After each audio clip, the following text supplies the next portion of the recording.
Ladies and gentlemen, Mr. Thompson will not speak to you tonight. His time is up. For years you've asked, who is John Galt?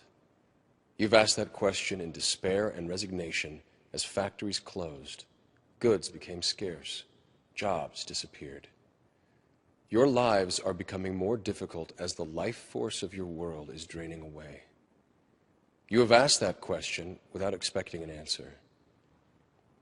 I'm here to answer it. This is John Galt speaking. Mr. Thompson won't tell you the truth about the crisis in your world. I will.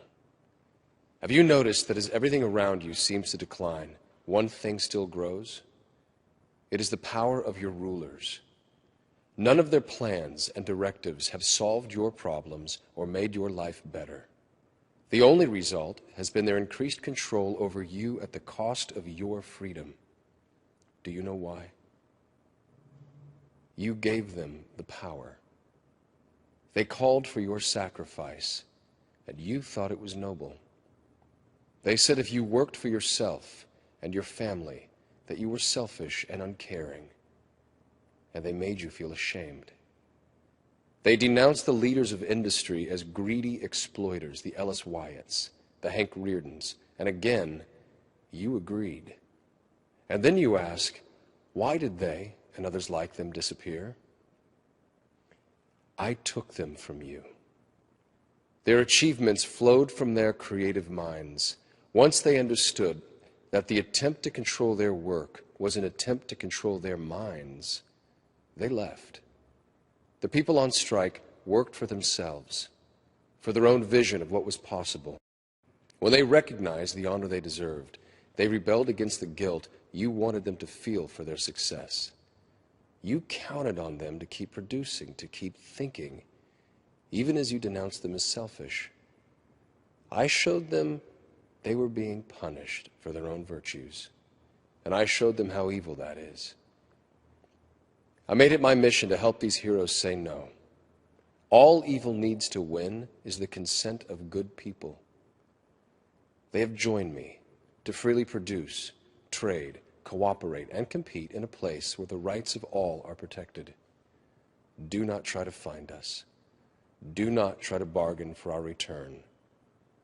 Get out of our way. To everyone within the range of my voice, you now have a choice to make. If you decide to support the notion of sacrifice enforced by the state, your game is up. Your world is in a downward spiral, and you will ride it down to destruction.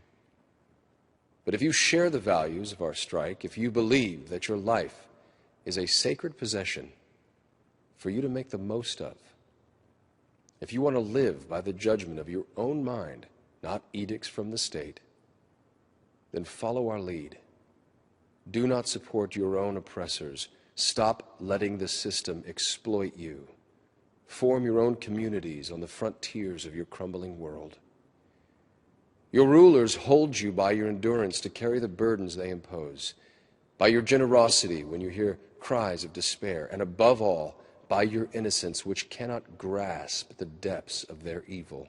The world you are living in is the world they wanted. Leave them to it. Those who have left you are eager to build a better world, a world of freedom and opportunity, a world based on mutual respect. In that world, you will rise in the morning with the spirit you knew in childhood, the spirit of eagerness and adventure, and the confidence that the world is what it is and is there for you to discover.